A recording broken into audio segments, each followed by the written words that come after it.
Imagina intentar asegurar algo cuyo coste medio teóricamente es infinito.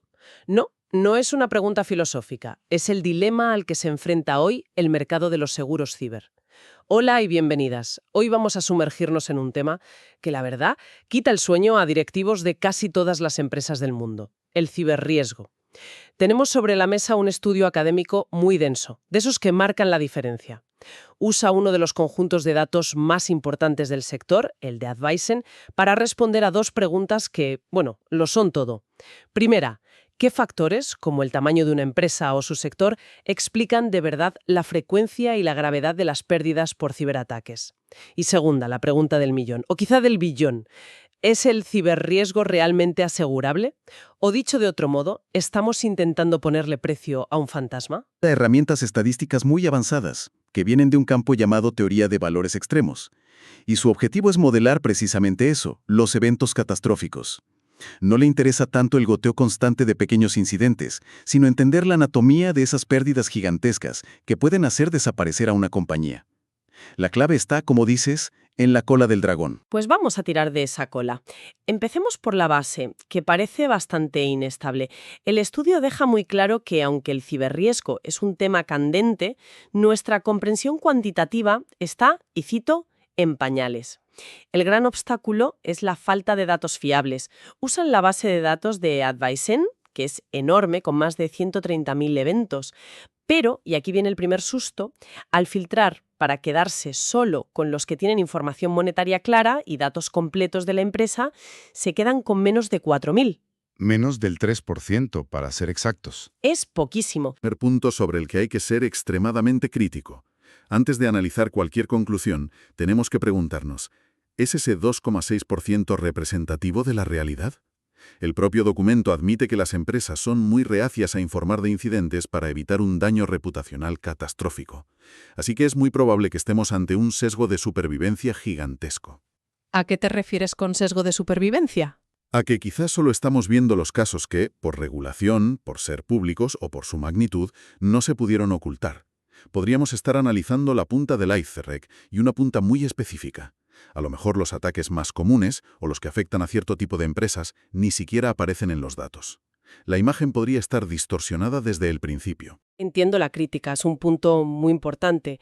Pero si desechamos estos datos, ¿con qué nos quedamos? ¿Con pura especulación? A veces hay que trabajar con la información que hay, por imperfecta que sea. Al menos es la mejor información pública disponible para intentar construir un modelo cuantitativo y salir de la simple teoría. Y lo que encuentran en esos datos imperfectos es, creo, la clave de todo. Las pérdidas por ciberriesgo tienen lo que llaman colas pesadas. Expliquemos esto, porque no es nada intuitivo y es el corazón del problema. A ver, imagina que medimos la altura de la gente. La mayoría estaremos en un rango predecible, entre 1,5 metros y 2 metros. Habrá gente muy alta, jugadores de baloncesto, pero nadie medirá 50 metros. Hay un límite físico. La distribución tiene colas ligeras. Vale. Con las pérdidas por ciberataques, no. Una distribución de colas pesadas significa que la mayoría de las pérdidas son pequeñas, manejables, pero un número muy reducido de eventos son tan desastrosos que desequilibran por completo la balanza y rompen cualquier predicción basada en la normalidad. Y el estudio da un ejemplo que es brutal para entender esto. Para la categoría recopilación no autorizada de datos, la pérdida mediana es de $450.000. O sea, la mitad de los incidentes cuestan menos que eso. Una cifra alta, pero bueno, asumible para una empresa grande. Exacto. Pero la media, el promedio de todas las pérdidas, es de casi $55 millones. Uf. 55 millones. La diferencia es abismal y se debe a que unos pocos eventos catastróficos de cientos de millones arrastran el promedio hacia arriba de una forma increíble. Y esto nos lleva a la conclusión matemática, que es una casi a ciencia ficción y que es, yo creo, la más difícil de digerir del estudio. Sugiere que para muchos tipos de ciberriesgo, la distribución de pérdidas tiene un primer momento infinito. Espera, frena un momento. ¿Infinito? ¿Cómo puede ser infinito el coste de algo? Ninguna empresa tiene dinero infinito que perder, la economía global es finita. ¿No es esto un artefacto del modelo? ¿Una fumada matemática, por así decirlo? Suena como si vieras 3 coches muy rápidos y concluyeras que la velocidad máxima teórica de un coche es infinita. Es una reacción lógica, y es la pregunta crucial. No, el estudio no dice que una pérdida será infinita. Lo que dice es que el promedio, a largo plazo, no converge, no se estabiliza en un número concreto. Piénsalo con una analogía. Si tiras un dado normal, sabes que después de muchas tiradas, el promedio de tus resultados se acercará a 3,5. Es un valor predecible y finito. Ajá. Ahora imagina un juego distinto. Si sacas de 1 a 5, ganas 1 euro. Pero si sacas un 6, el premio se multiplica por 10 respecto al premio anterior. La primera vez que saques un 6, ganas 10 euros. La segunda 100. La tercera 1000. Tu promedio esperado si juegas infinitas veces no dejará de crecer. Es teóricamente infinito. Vale, ahora lo entiendo mejor. El promedio nunca se asienta. Para una aseguradora, esto tiene que ser una pesadilla conceptual. Su negocio se basa en calcular un coste medio de los siniestros para poder poner un precio a la póliza, la prima. Es como intentar vender un seguro de coche sin saber cuál es el coste medio de un accidente. ¿Cómo calculas una prima justa y sostenible para un riesgo cuyo coste esperado no puedes calcular? Has dado en el clavo. Es un dilema fundamental. Estás intentando ponerle un precio a una incertidumbre que el propio modelo matemático te dice que es, en cierto sentido, ilimitada. Y esto nos lleva directamente a la segunda parte del análisis. Si no podemos fiarnos del promedio, podemos al menos identificar qué factores hacen que el desastre sea más probable o más grave. Exacto. Si no podemos predecir el cuánto, al menos intentemos entender el por qué. Para ello utilizan un modelo estadístico complejo llamado Gamma SS. Antes de ver los resultados, ¿qué es eso exactamente? ¿Por qué usan esta herramienta y no una regresión normal y corriente? Buena pregunta. Un modelo normal suele predecir el valor medio. Pero ya hemos visto que aquí el valor medio nos sirve de mucho.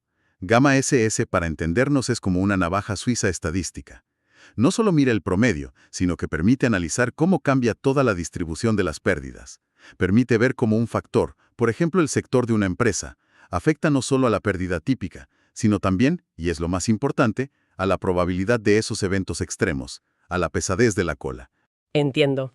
Es la herramienta perfecta para lo que quieren estudiar. Una navaja suiza, me gusta.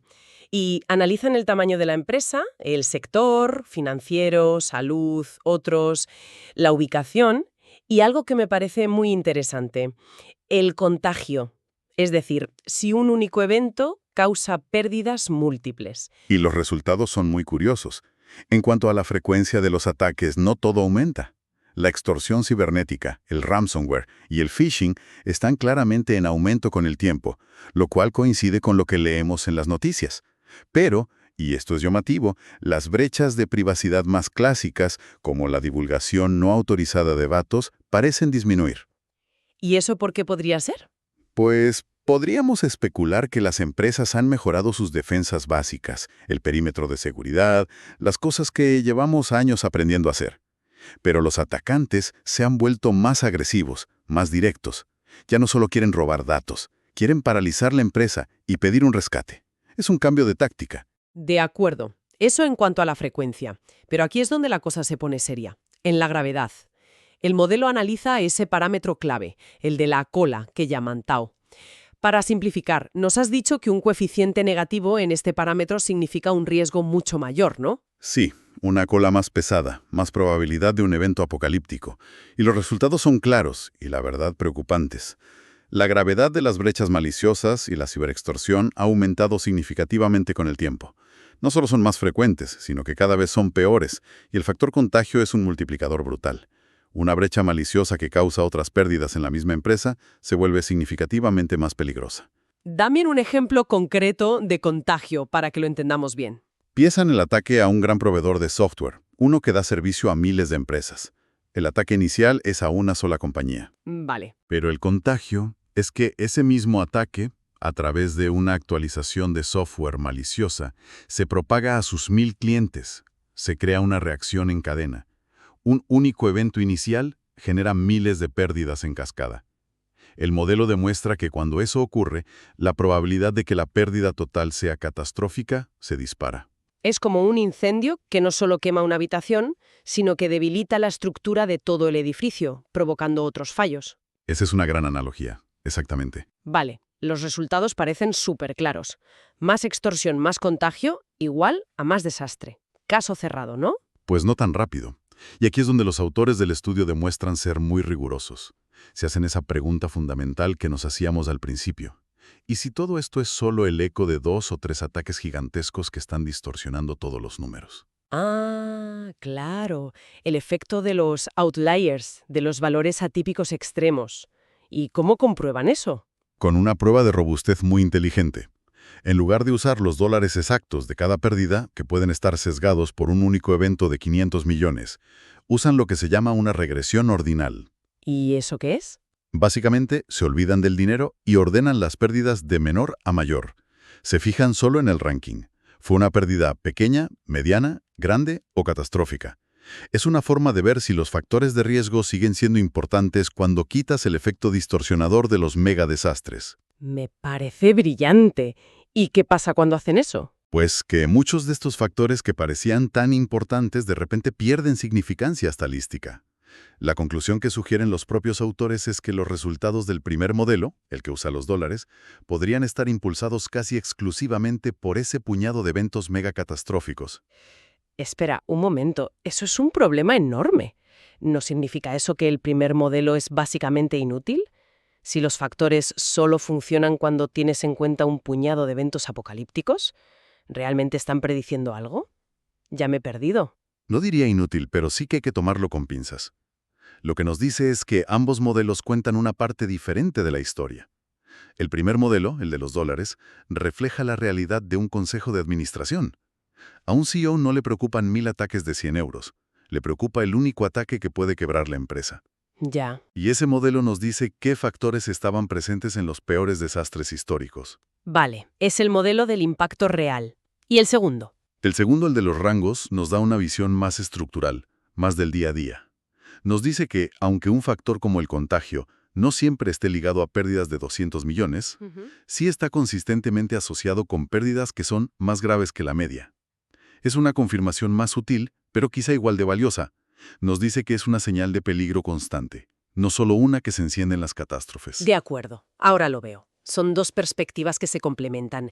Y toda esta discusión, tanto sobre las colas pesadas como sobre los factores de riesgo, nos lleva de cabeza a la pregunta final, a la aplicación práctica de todo esto. ¿Se puede asegurar este riesgo? Exactamente. El estudio no se queda en la teoría, y eso es lo que lo hace tan potente. Simula el cálculo de primas de seguros para una empresa hipotética, y nos muestra 3 escenarios que son, bueno, como el día y la noche. A ver, vamos con el primer escenario. Un riesgo como contacto o divulgación no autorizada de privacidad. Un error humano, una fuga de datos accidental. Exacto. El modelo predice que este tipo de riesgo tiene un coste esperado finito. Es un riesgo con colas ligeras, por así decirlo. Predecible. El resultado es que las primas que calculan son bajas, manejables. La conclusión es clara. Este riesgo es asegurable según el modelo tradicional. Vale. Es el tipo de riesgo con el que las aseguradoras llevan trabajando un siglo. El segundo escenario, brecha maliciosa de datos, un ataque deliberado para robar información a gran escala. Aquí es donde el modelo predecía un coste esperado teóricamente infinito. De aquí es donde todo salta por los aires. Las primas calculadas son astronómicas, impagables para cualquier empresa. Pero lo más increíble no es eso. Es el capital que necesitaría la aseguradora para respaldar esa póliza.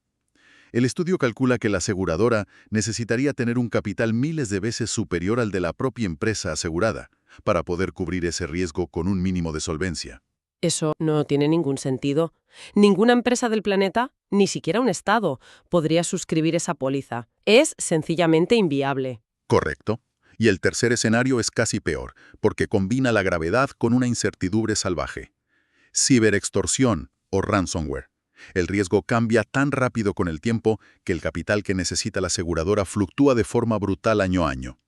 El estudio muestra que pasa de necesitar ser miles de veces más rica que el cliente a solo una fracción en apenas 3 años. Un director financiero no puede planificar un presupuesto si su prima de seguro puede multiplicarse por 10.000 de un año para otro. Pero aquí, de nuevo, tenemos que aplicar la visión crítica. Todos estos cálculos asumen que las pólizas de seguro son un cheque en blanco que cubre absolutamente todo, pero la realidad del mercado no es esa. Los seguros ciber están llenos de exclusiones, de sublímites para ciertos tipos de ataque, de condiciones, de franquicias enormes. O sea que lo que el estudio demuestra no es que no se pueda comprar un seguro ciber, sino que el riesgo real, el catastrófico, el de cola pesada, es el que fundamentalmente no se puede asegurar. Lo que las empresas te venden es una versión recortada, limitada, para que sea, vendible. Precisamente. La respuesta del mercado a este problema matemático ha sido, lógicamente, reducir el alcance de lo que se asegura. El modelo del estudio explica a la perfección por qué las primas de los seguros ciber suben sin parar, por qué las aseguradoras se retiran de ciertos sectores y por qué las pólizas son cada vez más y más restrictivas. No es solo avaricia o falta de competencia, es que la matemática subyacente del riesgo, tal y como la describe este estudio, es extraordinariamente difícil, si no imposible, de manejar para una aseguradora tradicional. Es una conclusión muy potente. El mercado no está necesariamente roto. Está respondiendo de forma lógica a un riesgo que rompe por completo las reglas del juego. Si tuviéramos que resumir todo lo que hemos desgranado hoy, creo que nos quedaríamos con 4 ideas clave. Empezamos. Adelante. La primera, para mí, es la base de todo. Los datos sobre ciberriesgo que tenemos son imperfectos y probablemente sesgados. Pero incluso con esa imperfección, lo que vemos apunta claramente a que las pérdidas tienen colas pesadas. La mayoría son pequeñas, pero unas pocas son absolutamente devastadoras y lo definen todo. Segundo, esa naturaleza de colas pesadas lleva a la conclusión matemática de que el coste esperado de algunos de los riesgos más peligrosos, como las brechas de datos maliciosas, es teóricamente infinito. Y esto no significa que un ataque costará infinito, sino que el promedio no es calculable, lo que rompe los esquemas fundamentales sobre los que se ha construido toda la industria aseguradora durante siglos. Tercero, hemos visto que sí hay factores que influyen. El paso del tiempo está haciendo que ciertos ataques, como la extorsión, no solo sean más frecuentes, sino también más graves. El sector de la empresa importa y, sobre todo, el contagio de un ataque que provoca otros fallos es un multiplicador de riesgo masivo, una señal de alarma clarísima. Y cuarto, la consecuencia práctica de todo esto. El ciberriesgo, en sus formas más graves y catastróficas, podría ser fundamentalmente no asegurable con los modelos tradicionales. Esto no significa que no se puedan comprar pólizas, sino que esas pólizas, por necesidad, pueden no cubrir el riesgo que de verdad puede destruir una empresa. Y eso explica la enorme volatilidad y el endurecimiento de condiciones que vemos hoy en el mercado. El estudio nos da un marco matemático para entender por qué este mercado es tan endemoniadamente complicado. Y para terminar, una reflexión para darle vueltas. Todo este análisis se centra en pérdidas monetarias que se pueden contar. Multas, costes de reparación de sistemas, pagos de litigios. Pero ¿qué pasa con los costes que son casi imposibles de cuantificar? Hablo de la pérdida de reputación, de la propiedad intelectual robada que usará un competidor durante años para adelantarte, o de la confianza del cliente que se evapora para siempre. Si el riesgo que podemos medir ya parece no asegurable, ¿qué significa eso para los riesgos que ni siquiera hemos empezado a contar? Con esa reflexión lo dejamos por hoy. Gracias por acompañarnos en este análisis a fondo. Hasta la próxima.